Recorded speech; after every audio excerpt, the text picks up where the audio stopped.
సభకు నమస్కారం. పిల్లలు కూడా ఉంటారన్నారు కానీ పిల్లలు ఎవరు కనబట్టలేదు.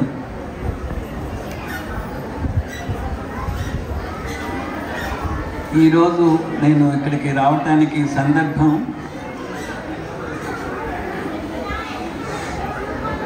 వికాస విద్యావనం స్కూల్లో ఈ ప్రీ స్కూల్ ఎడ్యుకేషన్ గురించి గడిచిన దశాబ్ద కాలంగా మేము ఏసీసీ ప్రోగ్రామ్ని ఇంప్లిమెంట్ చేయటం వల్ల సంధ్యా మేడం గారు మా స్కూల్ రిసోర్సెస్ని కొంచెం ఉపయోగించుకొని వాళ్ళకి అవేర్నెస్ కలగజేయమని చెప్పటం వల్ల మా వికాస విద్యావనం స్టాఫ్ దీనిలో ఇన్వాల్వ్ కావటం జరిగింది. ముఖ్యంగా ఈ శిశు విద్య ఆర్ పూర్వ ప్రాథమిక విద్య న్యూ ఎడ్యుకేషన్ పాలసీ 2020 వచ్చిన తర్వాతనే దానికి కొంత గుర్తింపు వచ్చింది అనుకోవచ్చు. అంతకుముందు ప్రభుత్వ పాఠశాలల్లో ఎక్కడా ప్రీ స్కూల్ ఎడ్యుకేషన్ లేదు అని ప్రైవేట్ స్కూళ్ళలో ఉన్నాయి. ఆల్మోస్ట్ అన్ని ప్రైవేట్ స్కూళ్ళలో ఈ ప్రీ స్కూల్స్ జరిగాయి. కాకపోతే అక్కడ జరిగిన ప్రోగ్రాము తల్లిదండ్రులను మెప్పించడానికో లేక అజ్ఞానం వలనో తెలియదు కానీ 1-2 తరగతుల విద్యా ప్రణాళికలను కిందకు తీసుకొచ్చి పూర్వ ఈ శిశు విద్యలో చెప్పటం చేశారు.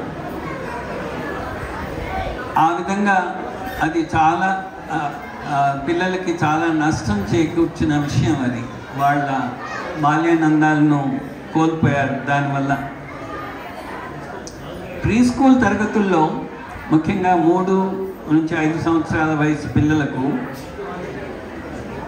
ఈ ప్రీ స్కూల్ విద్య లక్ష్యం ఏమని చెప్పుకోవచ్చంటే పిల్లలు ఆటపాటల్లో ఉల్లాసంగా వారి జ్ఞానేంద్రియాలకు అన్ని పంచేంద్రియాలకు అన్నిటికీ గాలి నీరు ఆహారం లాగానే వ్యాయామం కూడా అవసరం. అది ప్రధాన లక్ష్యంగా ప్రీ స్కూల్ తరగతులు జరగాలి. వాళ్ళు నేర్చుకోవటం అనేది ఎన్నో రకాలుగా నేర్చుకుంటారు. పుస్తకాల నుంచి నేర్చుకునేది ఆ వయసులో బహు తక్కువ. వాళ్ళు పిల్లలు ఎంతో చిలాకీగా చుట్టుపక్కల పరిసరాలతో వాళ్ళు మమేకమై ప్రతి స్పందన, ఒక ఉదాహరణకు భాష తీసుకోండి. మన దగ్గరికి వచ్చే ముందే వాళ్ళు భాష చక్కగా మాట్లాడగలరు. ఎంత క్లిష్టమైన అభిప్రాయాన్ని కూడా స్పష్టంగా చెప్పగలిగేటట్టుగా ఉంటారు. నిజానికి ఆ పిల్లలు స్కూల్లో చేరిన తర్వాత భాషని ఎంతో కొంత నేర్చుకునే వేగాన్ని తగ్గిపోతుంది. ఎందుకంటే వాళ్ళకి వాళ్ళ భాషను ఉపయోగించడానికి అవకాశం స్కూల్లో తక్కువ ఇస్తున్నారు కాబట్టి. ఇంతకుముందే ఓపెనింగ్ రిమార్క్స్లో చెప్పారు, ఆస్కార్ వైల్డ్ చెప్పిన మాట, పిల్లలను మంచి నడతను నేర్పే అత్యుత్తమ మార్గం వాళ్ళని సంతోషంగా ఉంచటమేనని. ఇది మేము వికాస విద్యావనంలో చాలా ప్రధానంగా చెప్తాం. సంతోషంగా ఎదగాలి, అది అన్నింటికంటే ప్రధానమైన అంశం. స్వేచ్ఛ ఉండాలి, అందుకు పిల్లలకు స్వేచ్ఛ ఉండాలి, భయం ఉండకూడదు. అంతేకాక ఎటువంటి షరతులు లేని ప్రేమ కావాలి. పేద ధనిక భేదం లేకుండా అందరూ తమ పిల్లలకు ఇవ్వగలిగింది ప్రేమనే. అంతకంటే విలువైన ఇది ఏమీ లేదు. పిల్లలకి ప్రేమ అన్నిటికంటే విలువైన విషయం. మీరు ఎటువంటి బహుమతులు ఇవ్వలేరు, అంతకు మించిన బహుమతులు. 3-5 సంవత్సరాల వయసులో పిల్లల్లో ఉండే చలాకితనం అంతా ఇంత కాదు. ఆటల్లో ఎప్పటికీ అలసిపోదు.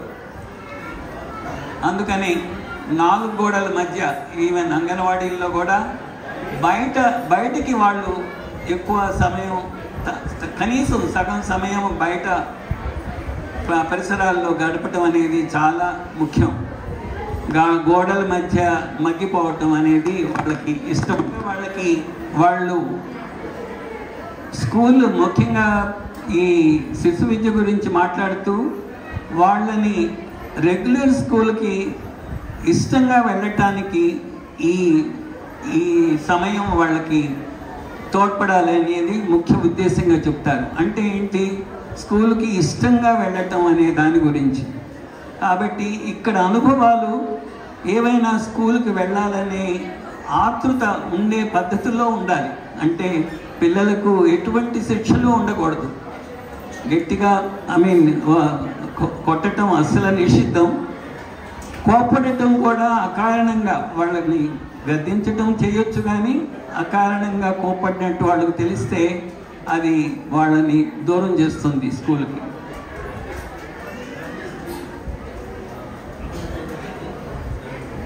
అలా శిక్షలు ఉండకూడదు అనేది అందరూ ఒప్పుకుంటున్న విషయమే. కానీ బహుమతులు కూడా వాళ్ళని పాడు చేస్తాయని మేము అనుకుంటాం. మేమంటే వికాస విద్యామనమని కాదు, ప్రముఖ విద్యావేత్తలు జిడ్డు కృష్ణమూర్తి లాంటి ఫిలాసఫర్స్ అందరూ కూడా బహుమతులు పిల్లల్ని ఆశపోతులుగా చేస్తాయి. వాళ్ళు బహుమతుల కోసం చేయటం కాకుండా నేర్చుకోవటం అంటే ఇష్టంతో నేర్చుకోవటం అనే దానికి దూరం అవుతారు బహుమతుల వల్ల. అది కొంత అందరికీ మింగుడు పడిన విషయం అయినా కూడా నాకు చెప్పటం నా ధర్మం అనుకుంటున్నాను. బహుమతులు స్కూల్లో ఇచ్చే ర్యాంకులు, బహుమతులు ప్రోత్సాహం కోసం అనే కదా. కానీ నిజంగా అవి ఏం చేస్తున్నాయి, వాటి కోసం పోటీ, అవి రావేమోనని భయం, ఒత్తిడి, తోటి పిల్లల మీద ఈర్ష్య, ఇందాక చెప్పినట్లుగా నేర్చుకోవటంలో రాగల ఆనందాన్ని నుంచి దూరం చేయటమే. నాకు తెలిసిన ఒక ఉదంతం చెప్తాను. ఒక ప్రైవేట్ స్కూల్లో ఫస్ట్ ర్యాంక్ చదువుతున్న పాప 9వ తరగతి చదువుతుంది. అప్పటిదాకా స్కూల్లో చేరినప్పటి నుంచి అన్ని సంవత్సరాలు తనకి ఫస్ట్ ర్యాంకే వచ్చింది. సడన్గా ఒక రోజు వచ్చి వాళ్ళ అమ్మతో, నేను ఇంకా స్కూల్కి వెళ్ళను, మానేస్తాను అని అంది. అందరూ ఆశ్చర్యపోయారు, ఏంటి అదే మాట, ఇప్పటిదాకా నీకు ఇష్టం కదా అని. తర్వాత వాళ్ళు స్కూల్లో వెళ్ళి కనుక్కోవటంతో ఏం తెలిసిందంటే, బయట నుంచి ఒక బాబు ఆ స్కూల్లో కొత్తగా చేరాడు. అతనికి ఫస్ట్ ర్యాంక్ వెళ్తుంది, ఈ అమ్మాయి సెకండ్ ర్యాంక్లోకి వచ్చింది. దాన్ని ఆ అమ్మాయి తట్టుకోలేకపోయింది అని స్కూల్ మానేసింది పూర్తిగా. తర్వాత ప్రైవేట్గా డిగ్రీ చదవటం అట్లా చేసింది. సో ఈ ర్యాంకులు, బహుమతులు అనేవి మంచి చేస్తాయనే అపోహ కూడా మనందరిలోనూ పాతుకుపోయింది. ఇప్పుడు ఎన్సిపి న్యూ ఎడ్యుకేషన్ పాలసీ 2020లో ముఖ్యంగా ఒక విషయం మన స్టేట్ గవర్నమెంట్ పూర్తిగా ఇగ్నోర్ చేసిన విషయం ఏమిటంటే, 1వ తరగతిలో చేరేటప్పటికి 6 సంవత్సరాల వయసు నిండాలి అని వాళ్ళు చెప్తున్నారు. ఏ వయసులో ఎంత చెప్తే సబబు, ఈ ఈసీసీ ప్రోగ్రాంలో వాళ్ళు చేసిన యాక్టివిటీస్ కానీ, వాళ్ళు నేర్పుతున్న విధానం కానీ ఏ వయసుకి సరిపడా చేసేవి ఆ వయసులోనే నేర్చుకోవాలి అనే పద్ధతి. అంటే 6 సంవత్సరాల తర్వాత, నిండిన తర్వాత స్కూల్కి వెళ్ళటం అనేది ఆల్మోస్ట్ ప్రపంచంలో చాలా దేశాల్లో అదే జరుగుతుంది. మనం ఇప్పుడు ఇండియాలో కూడా ఇదే జరుగుతున్నాం. కానీ మన స్టేట్ గవర్నమెంట్ దాన్ని అడాప్ట్ చేయలేదు. ఇంకా 5 సంవత్సరాలు నిండిన తర్వాతనే 1వ తరగతిలో చేర్చడం అనేది ఉంది.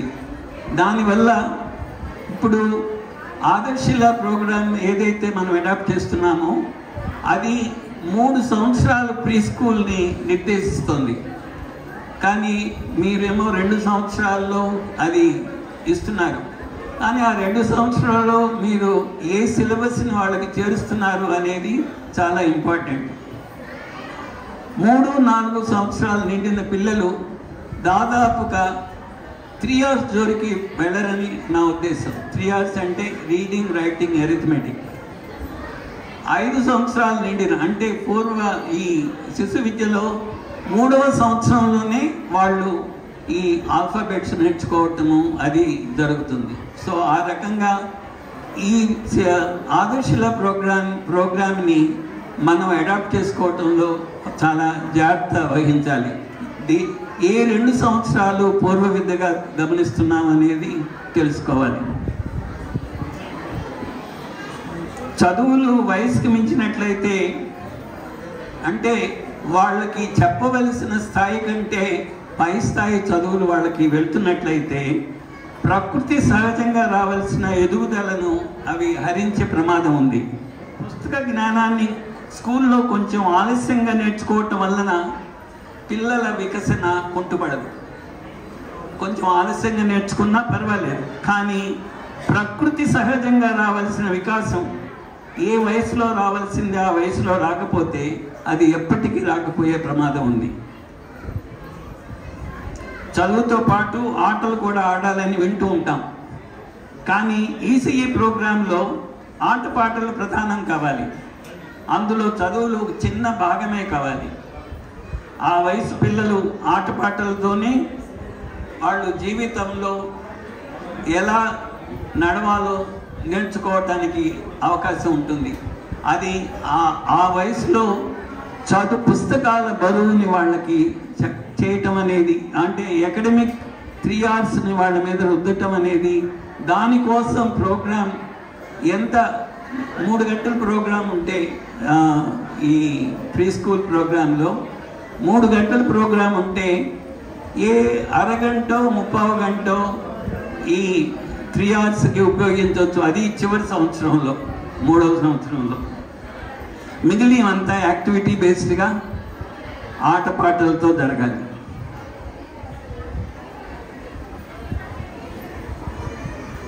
ఇంగ్లీష్ మీడియం ఒకటి మన పిల్లల మీద బలవంతంగా రుద్దపడుతున్న ఒక పెద్ద ఏమనాలి, వాళ్ళ వికాసానికి దెబ్బతీసే అంశం. భాష ఎలా అలవడుతుందో అందరికీ తెలుసు. మన పిల్లలు తెలుగు ఎలా నేర్చుకుంటున్నారు? ఆ తెలుగులో మునిగిపోయి చుట్టుపక్కల తెలుగు వాడతారు కాబట్టి అలా. ఈ ప్రీ స్కూల్లో ఆదర్శలలో ఇంగ్లీష్ని అసలు మాతృభాషనే చెప్పాలని వాళ్ళు చెప్పారు. కాకపోతే మన స్టేట్లో దాన్ని ఫాలో కావట్లా. ఇంగ్లీష్ని చెప్పదలుచుకున్నా కూడా వాళ్ళు చేయాల్సిన అంశం ఏమిటంటే ఇమ్మర్షన్ అంటే ఇంగ్లీష్ మాటల్లో, ఇంగ్లీష్ వాతావరణంలో పిల్లలు సమయం గడపాలి. వాతావరణంలో అంటే ఆ మాటల మధ్య వాళ్ళు పికప్ చేయాలి ఇంగ్లీష్ని అక్షరాలు నేర్పడంతో మొదలు పెట్టడం అంత అవివేకం ఇంకేమీ లేదు. వాళ్ళకి వాడుక భాషలో రోజువారీ సంభాషణలో ఇంగ్లీష్ని అర్థం చేసుకునే స్థాయికి వచ్చిన తర్వాత, ఎంతో కొంత వొకాబులరీ వాళ్ళకి వచ్చిన తర్వాత అప్పుడు మనం వాళ్ళు అలా కొంత మాట్లాడటం, లిజనింగ్, స్పీకింగ్ ఆర్డర్లో ముందు వినటము, మాట్లాడటము, చదవటము, రాయటము, అదే ఆర్డర్లో భాష అనేది నేర్చుకుంటారు. ఆ ప్రాసెస్లో మీరు అవి మొదటి 2 స్టేజెస్ లేకుండా చేస్తే మీరు ఒక బట్టి విధానానికి ప్రోత్సహించడమే అవుతుంది. దీని గురించి నేను ఒక చిన్న సజెషన్ చెప్తాను.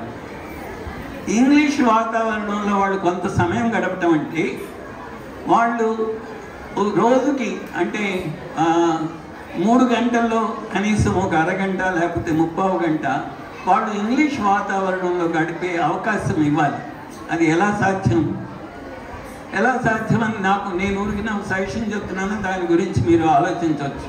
ఏమిటంటే, ఇక్కడ ఉన్న అంగన్వాడీస్లో, దగ్గరలో ఉన్న అంగన్వాడీస్ 4, 5, 6 అంగన్వాడీస్ కలిసి ఒక ఇంగ్లీష్ భాషలో మాట్లాడగలిగే లోకల్గా ఉండే ఎవరో ఒకళ్ళని ఈ 6 సెంటర్స్లో అరగంట చొప్పున 30 గంట చొప్పున వాళ్ళు సమయం గడిపితే, అలా ఆ 2 సంవత్సరాలు కనుక వాళ్ళు ఆ రకంగా ఇంగ్లీష్ వాతావరణంలో సమయం గడిపితే వాళ్ళు ఇంగ్లీష్ని అర్థం చేసుకుని మాట్లాడగలిగే స్థాయికి వస్తారు.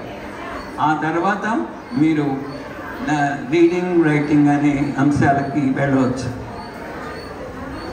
ఈరోజు పిల్లలు ఏవో వాళ్ళు నేర్చుకున్న అంశాలను ఇక్కడ ప్రదర్శిస్తారని కూడా చెప్పారు. వికాస విద్యావనంలో మేము చాలా ప్రత్యేకంగా అనుకుంటున్న ఒక అంశం ఏమిటంటే, సమగ్ర వికాసం కోసం పాఠ్యాంశాలు, పాఠ్యేతర అంశాలు కూడా మా ప్రోగ్రాంలో పాటుగా ఉంటాయి. అది 9 వారాల నిడివిలో వాళ్ళు నేర్చుకున్న పాఠ్యాంశాలకు మనం అప్పుడప్పుడు పరీక్షలు పెట్టడం అది ఎలాగా చేస్తాం. కానీ పాఠ్యేతర అంశాలు అంటే డ్యాన్సు, డ్రామా, నాట్యం, పాటలు, ఆర్ట్, క్రాఫ్ట్, ఇవి కూడా ఈ 9 వారాల తర్వాత ఒక ప్రదర్శనగా చేస్తారు మా పిల్లలు. ఇది ప్రతి 9 వారాల తర్వాత ఇది జరుగుతుంది.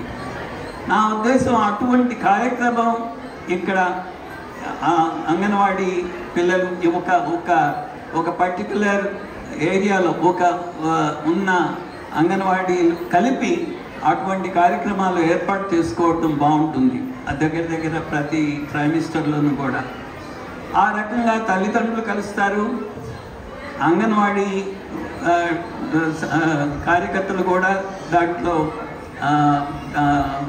కలిసి అందరూ మిగిలిన వాళ్ళు చేస్తున్న అంశాలు వాళ్ళు తెలుసుకోవటం జరుగుతుంది. సో అది నా సజెషన్. అది అలాగే మదర్స్ మీట్ అంటే అమ్మలు అంగన్వాడీలో పంపిస్తున్న వాళ్ళ తల్లిదండ్రులు, ముఖ్యంగా అమ్మలు కూడా కలిసి వాళ్ళ మధ్య ఆలోచనలు పంచుకోవటం కూడా బాగుంటుంది.